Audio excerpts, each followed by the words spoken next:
In this episode, we will learn about the first of the four main intonations in English, the falling intonation. Remember that intonation is the rise and fall of speech, and that English is an intonation language because pitch is not used to change the meaning of words. So, let's get started. The falling intonation is the most straightforward and obvious. If you use this intonation, then you sound certain and confident about what you are saying. It is therefore the most common intonation pattern in English. Do you remember that, in the previous episode, we learned that intonation can do the job of grammar in telling us what happened and who did it? Well, intonation can also be used to convey the feelings and attitudes of the speaker. Let's learn about when we can use the falling intonation. Firstly, this intonation is used in normal statements. For example, I am James.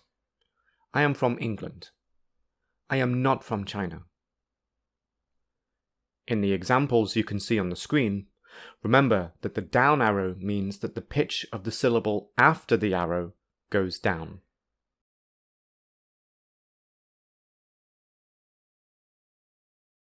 The falling intonation can also be used in questions that begin with a question word. These are the words which, why, how, when, who, where, what, such as, where are you going? What are you doing?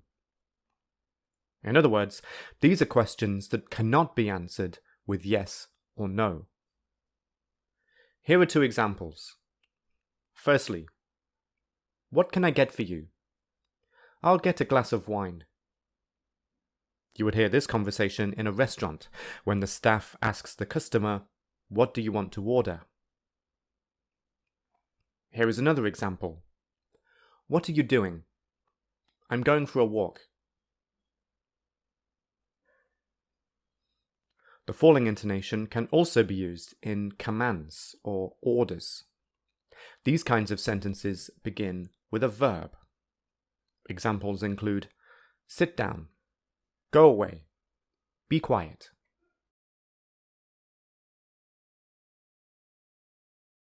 The falling intonation can also be used in exclamatory sentences, such as Jesus, oh my God.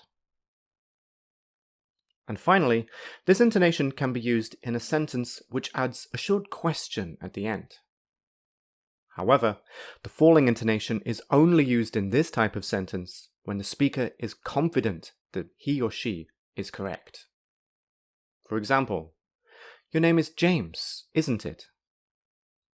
Even though it is a question, the speaker isn't asking the listener to answer the question because the speaker probably already knows the answer.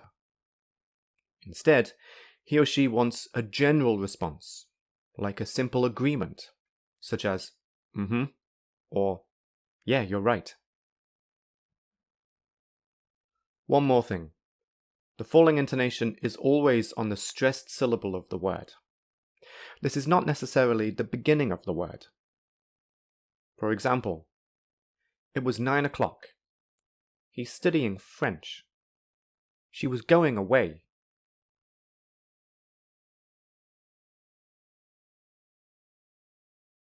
Now, let's do some activities. In our first exercise, I will say 10 sentences, which you will also see on the screen. In each sentence, decide where to put the down arrow. In other words, put the down arrow before the syllable whose pitch goes down. Here we go.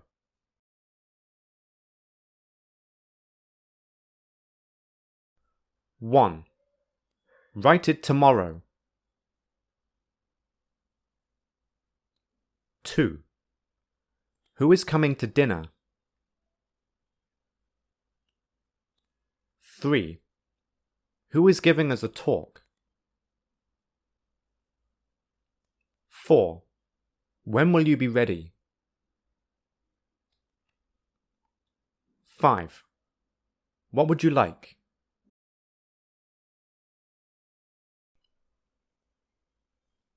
6. Where were the kids staying? 7. Why are you leaving in such a hurry? 8. How was the weekend? 9.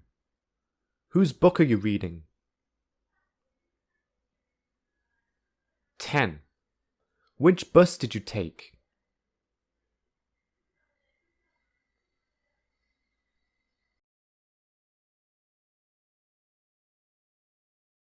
And here are the answers.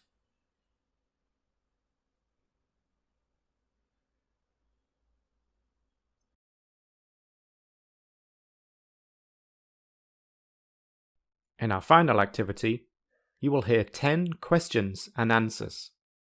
In both the question and the answer, decide where you would put the down arrow. Here we go.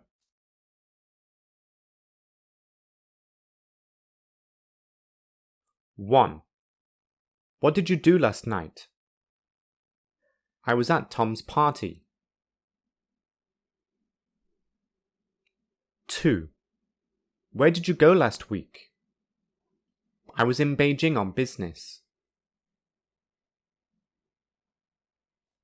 3.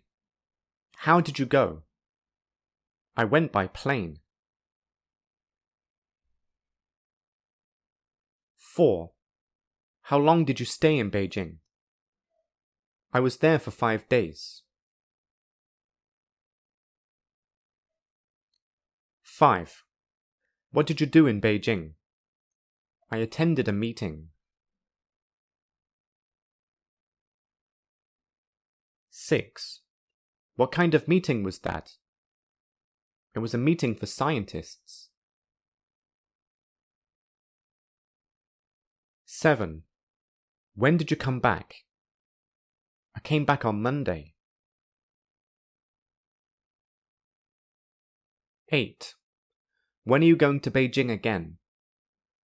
Not until next May. 9. Where are you going next week? I am not going anywhere. 10. Why did you choose to stay? I need to do some reading.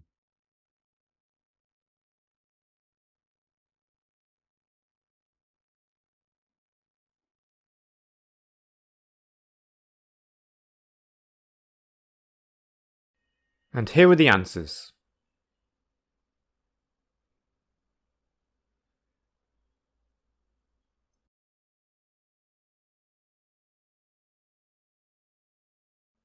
This is the end of episode 2 in chapter 3. Thank you for watching.